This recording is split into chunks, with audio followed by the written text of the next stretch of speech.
Hi friends, நாம் பூஜை ரூமில் இருக்கிற விளக்குகளுக்கு படத்துகளுக்கெல்லாம் நம்ம சந்தனம் குங்குமம் அப்படி தான் நார்மலாக வைப்போம். அதுக்கு பதிலாக திலக பவுடர்னு ஒன்று நம்மளே வீட்டில் ப்ரிப்பேர் பண்ணலாம். நம்ம வீட்டில் இருக்க பொருட்கள் தான் நார்மலாக கொஞ்சமாக எடுத்து யூஸ் பண்ணிக்கலாம்.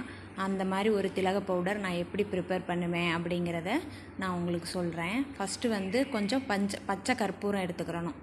பச்சை கற்பூரம் ஒரு 100 150 அந்த மாதிரி வாங்கிக்கிறணும். நெக்ஸ்ட்டு ஒரு 4-5 பீஸு பட்டை, ஒரு 4 கிராம்பு, ஒரு கொஞ்சமாக ஒரு ஒரு ஒரு ஒரு பிஞ்சு சோம்பு, அப்புறம் ஏலக்காய் ஒரு 10 கூட போட்டுக்கலாம். போட்டுட்டு ஃபஸ்ட்டு ஒரு கிரைண்டு விட்டுறணும். நல்லா சுற்றி எடுத்துடணும். ஏன்னா அந்த ஏலக்காய் பட்டை கிராம்பு இதெல்லாம் கொஞ்சம் அரைப்பட்டு வந்துக்கிறோம். அந்த மாதிரி இப்போ நான் அரைச்சிட்டேன் பார்த்தீங்களா, இந்த மாதிரி இருக்கணும். ஒரு தடவை சுற்றி எடுத்துட்டு நெக்ஸ்ட்டு ஜவ்வாது பவுடர் போடணும். ஜவ்வாது பவுடர் எந்தது வேணாலும் போட்டுக்கலாம், எந்த பிராண்ட் வேணாலும் போட்டுக்கலாம்.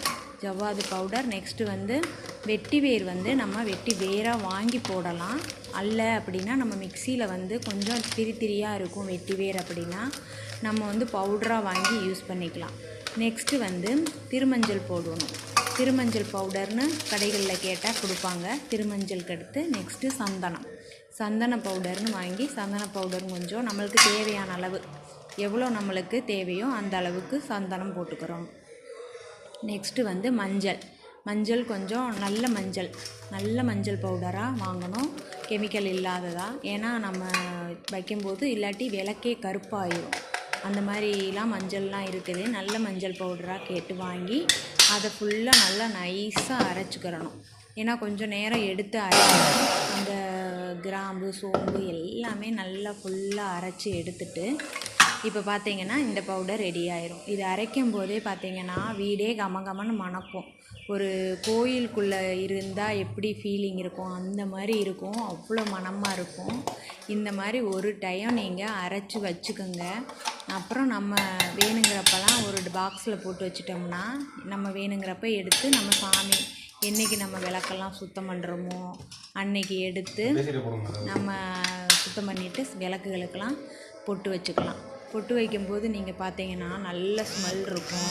அதுக்கடுத்து பார்த்தீங்கன்னா நிலவாசல் படிக்கு, துளசி மாடத்துக்கு, படத்துகளுக்கெல்லாம் பொட்டு வச்சுக்கலாம். நம்ம அபிஷேகத்துக்கு யூஸ் பண்ணிக்கலாம். வீட்டில் சிலைகள்லாம் வச்சுருந்தா நம்ம எப்படியும் அபிஷேகம் பண்ணுவோம்.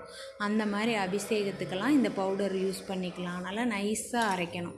நைஸாக அரைச்சா தான் உங்களுக்கு கையில் நம்ம கலந்து திலகமாக இடும்போது நம்மளுக்கு நரன்னு இல்லாமல் இருக்கும். இந்த மாதிரி நைஸாக அரைச்சி வச்சுக்கோங்க. இதை நான் எப்படி யூஸ் பண்ணுவேன் அப்படின்னா, பன்னீர் இருக்கு இல்லைங்க, பன்னீரில் கொஞ்சமாக எடுத்து பன்னீரில் கலந்து அதை சாமிக்கு வைப்பேன். சாமியோட சிலையாக இருக்கட்டும், படமாக இருக்கட்டும், நிலவாசலாக இருக்கட்டும், துளசி மாடமாக இருக்கட்டும், அதுக்கெல்லாம் நான் பன்னீரில் கலந்து தான் வைப்பேன். நெக்ஸ்ட்டு பார்த்தீங்கன்னா அபிஷேகம்லாம் பண்ணும்போது கூட இந்த பவுடர் எடுத்து ஒரு ஸ்பூன் போட்டு அபிஷேகத்துக்கும் யூஸ் பண்ணிக்கிடுவேன். அபிஷேகம் சாமிகளுக்குள்ள சிலைகளுக்கெல்லாம் அபிஷேகம் பண்ணும்போதும் இது யூஸ் பண்ணிக்கிடுவேன். இந்த மாதிரி நம்ம எடுத்து வச்சோம்னா நம்ம நல்லாயிருக்கும். நம்மளுக்கே ஒரு பாசிட்டிவ் வைப் கிடைக்கும். நல்லா இருக்குங்க. இது யூஸ் பண்ணி பாருங்கள். இந்த மாதிரி உங்கள் வீட்டில் ப்ரிப்பேர் பண்ணி நீங்களும் உங்கள் சாமி சிலைகளுக்கெல்லாம் வச்சு பாருங்கள். நல்ல மணமாக இருக்கும். சரிங்களா? என்னோடய வீடியோ உங்களுக்கு பிடிச்சிருந்துச்சு அப்படின்னா சப்ஸ்கிரைப் பண்ணி லைக் பண்ணிக்கோங்க. Okay, thank you friends.